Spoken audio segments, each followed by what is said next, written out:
The audience was buzzing with anticipation as Karoline Leavitt, a rising political figure with a sharp tongue and sharper views, took her seat across from Stephen Colbert. The host greeted her with his signature blend of smirking charm and subtle provocation. From the start, viewers could sense this wasn't going to be a friendly fireside chat. Leavitt, dressed sharply and calm under the lights, responded to Colbert's light jabs with carefully measured responses. But Colbert wasn't about to let the conversation stay polite. His tone shifted quickly, and the first pointed remark landed with precision, meant to stir. Colbert pulled up one of Leavitt's old clips, saying, "This is where you claim media. Bias is more dangerous than foreign threats. Do you hear yourself?" Laughter erupted from the crowd. Leavitt didn't flinch. "Yes, and I stand by it," she replied. "Manipulating truth can destroy a nation from within." Colbert raised an eyebrow, feigning shock. "So I'm the threat?" he said. "You're certainly helping it," she snapped back. The room tensed. The audience's chuckles turned into murmurs. What started as a typical late-night jab turned into a heated exchange. Neither host nor guest was willing to de-escalate.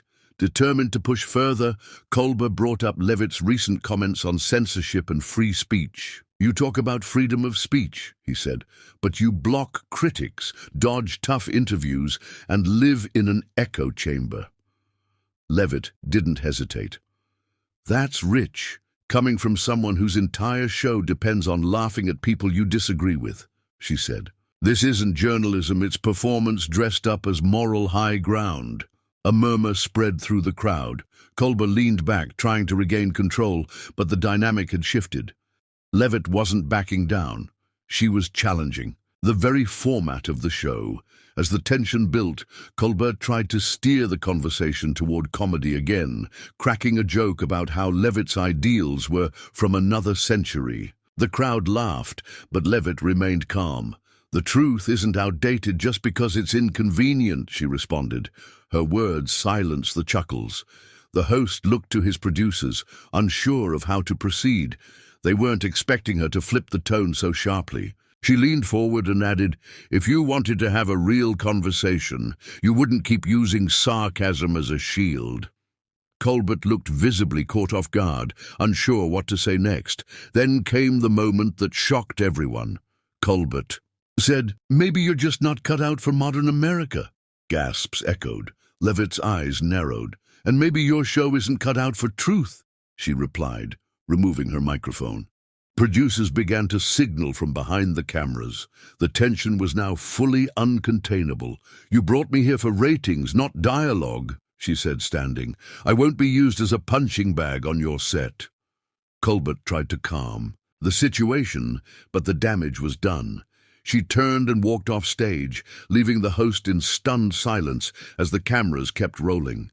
The studio cut to commercial, but not before audiences captured the moment on their phones.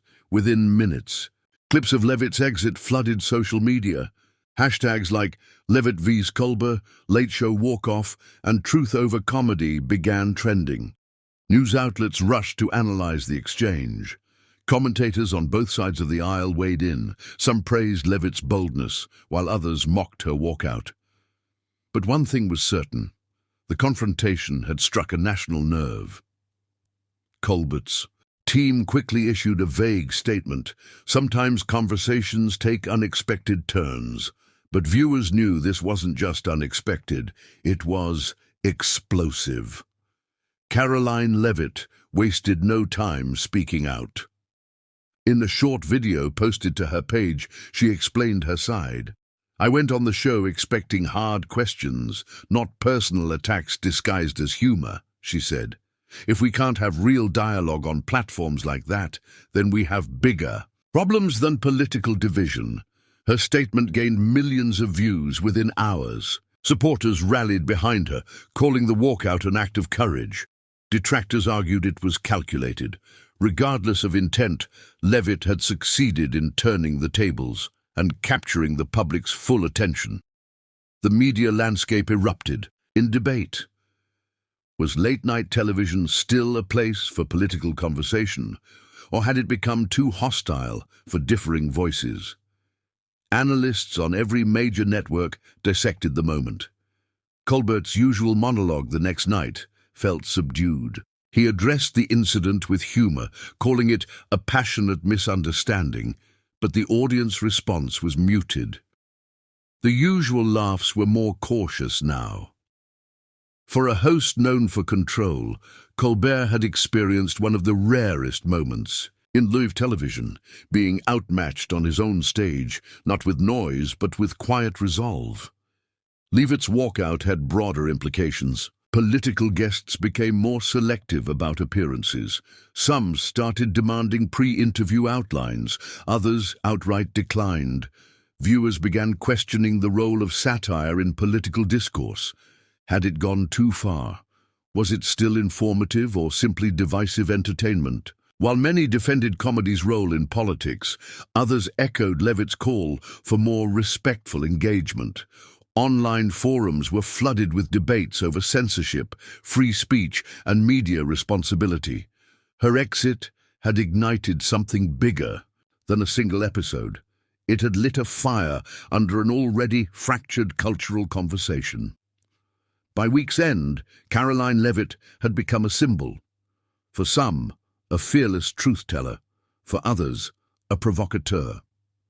But beyond labels, her decision to walk out of The Late Show became one of the most talked-about moments in recent media history.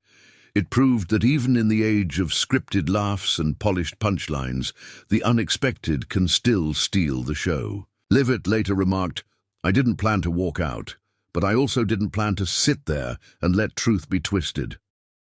That night, she didn't just leave a studio, she left a message behind that echoed far louder.